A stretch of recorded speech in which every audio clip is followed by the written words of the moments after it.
राजधानी पटना की पुलिस अब फेल हो गई है। किस मामले में हम आपको बताएंगे, लेकिन उससे पहले नमस्कार, न्यूज़ फॉर नेशन देख रहे हैं आप और मैं हूं सानिया आपके साथ। बिहार की राजधानी पटना की पुलिस, जी हां, यहां पर फेल होती हुई नजर आ रही है।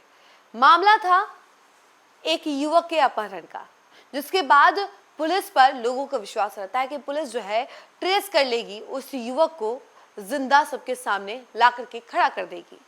समय दिया जाता है, परिजन लगातार गुस्से में रहते हैं, बोलते हैं कि पुलिस अपना काम क्यों नहीं कर रही है अच्छे से, क्यों नहीं अभी तक उसके बेटे को ढूंढ करके लेकर आ पाई है। लगातार सवाल उठाते रहे। इसके बाद परिजनों ने सीबीआई जांच की भी मांग की, सड़क जाम किया, कैंडल मार्च किया, खूब हंगामा किया, कई सारी चीजें हुई, लेकिन इसके बावजूद भी बंटी यादव सामने नहीं आया।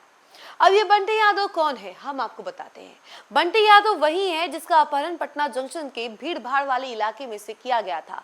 8 अपराधियों ने उसे घींच करके उसका किडनैप कर लिया उसको, और उसके बाद 4 दिन हो गए, कुछ अता पता नहीं चलता है। पुलिस एक तरीके से बस छानबीन कर रही होती है, लेकिन नतीजा उसका कुछ भी सामने नहीं आता है। 84 सीसीटीवी कैमरे खंगाले जाते हैं, लेकिन फिर भी पुलिस को कुछ भी अता पता नहीं चल पाता है। तो यहाँ पर पुलिस की कार्यशैली पर सवाल उठ जाता है कि आखिर पुलिस किस तरीके से छानबीन कर रही है। क्या पुलिस की छानबीन इतनी कमजोर है कि एक युवक जिसका अपहरण होता है उसे 4 दिन तक ढूंढ ही नहीं पाती है कि वो युवक कहाँ चला गया। और जब पता चलता भी है तो एक ऐसी स्थिति में जिसके बाद अगर उस स्थिति में कोई देख ले तो उसके रोंगटे खड़े हो जाएंगे, उसके दिल में दहशत बैठ जाएगी, वो डर जाएगा इंसान। जिस तरीके से बंटी यादव की हत्या की गई है, जितनी क्रूरता से बंटी यादव की हत्या की गई है, शायद हम आपको उस क्रूरता के बारे में एक्सप्लेन भी नहीं कर पाएंगे, क्योंकि यहाँ पर हमें बताते बताते हमारे रोंगटे खड़े हो गए। इतनी बर्बरता के साथ उसकी हत्या की गई है। आपको बता दें कि पटना पुलिस लगातार छानबीन कर रही थी, ऐसी बातें सामने आई, लेकिन 84 सीसीटीवी फुटेज खंगालने के बावजूद भी कोई डिटेल सामने नहीं आता है। पुलिस ट्रेस नहीं कर पाती है उस युवक को। आखिर क्यों? क्या ऐसा हुआ कि पटना जंक्शन से अपहरण के बाद वो लोग गायब हो गए? क्या कोई मैजिक जानते थे वो, जिसके बाद वो कहीं दिखे ही ना, एकदम अदृश्य हो जाए? कहीं तो वो दिखे होंगे ना, 84 सीसीटीवी फुटेज हैं, तो कहीं तो उनका साक्ष्य होगा, क्योंकि 60 किलोमीटर दूर उसका शव मिला है। तो आप इससे अंदाजा लगा सकते हैं कि पुलिस किस तरीके से काम कर रही थी और क्या रिजल्ट सामने आया। और यहीं पर पुलिस पर सवाल खड़े हो जाते हैं कि पुलिस आखिर कैसे छानबीन कर रही थी, कैसे कार्य कर रही थी, क्या इस बात को सीरियस नहीं लिया जा रहा था पुलिस के द्वारा? क्या पुलिस नॉर्मली छानबीन कर रही थी? क्या पुलिस को लग क्या रहा था? ये सारे तमाम सवाल जो हैं अब परिजन उठा रहे हैं। परिजनों में अब आक्रोश का माहौल है। चलिए हम आपको इसके बारे में पूरी जानकारी जरा विस्तार से बताते हैं।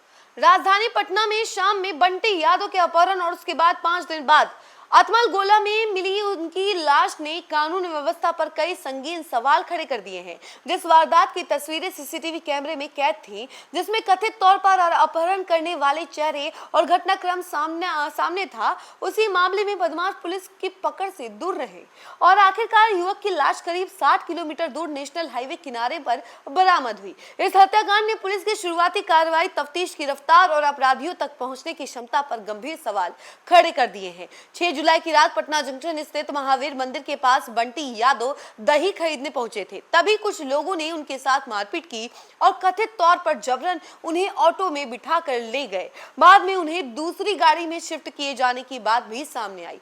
पूरी वारदात सीसीटीवी कैमरे में रिकॉर्ड हुई, लेकिन इसके बावजूद अपहरण में शामिल कथित आरोपियों तक पुलिस समय रहते नहीं पहुंच सकी।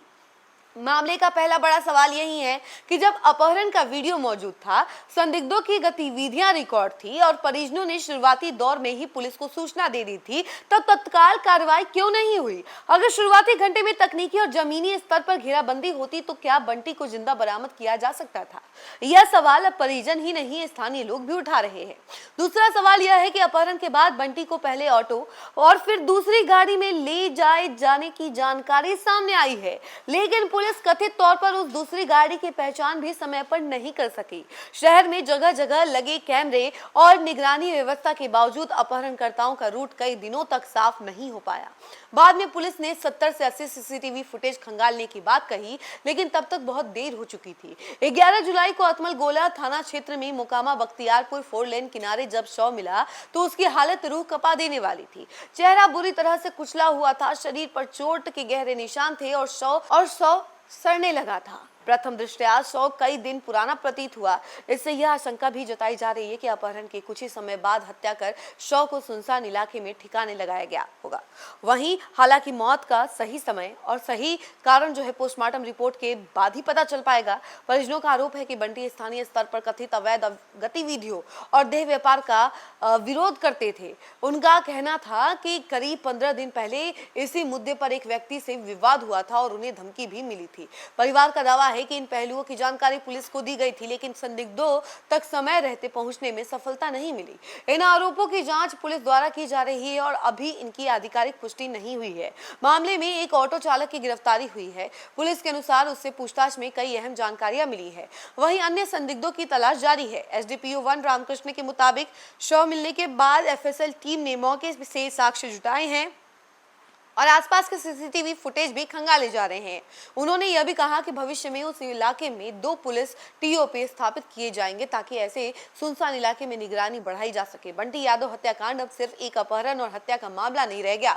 यह सवाल भी उठा रहा है, क्या शुरुआती घंटे में और अधिक तेज समन्वित और प्रभावी कार्रवाई से इस वारदात का अंजाम अलग हो सकता था?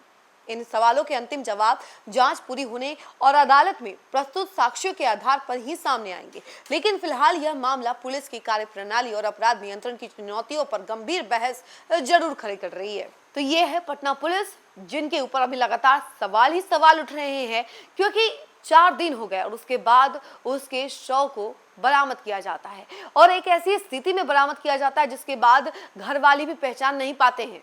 उसका जो शव था, शव सड़ने लगा था, उसका सर मिट्टी से दबा हुआ था, पैर मिट्टी से दबे हुए थे, एक हाथ भी मिट्टी से दबा हुआ था। एकदम क्रूरता से उसकी हत्या की गई है। उसके बाद उसके शव को ठिकाने लगाया गया है। इस पूरे मामले को लेकर के अब पुलिस पर कई सारे सवाल खड़े हो रहे हैं कि पुलिस किस तरीके से जांच पड़ताल कर रही थी। आपको क्या लगता है, जरूर बताइएगा कमेंट सेक्शन में और देखते रहें न्यूज़ 4 नेशन। धन्यवाद।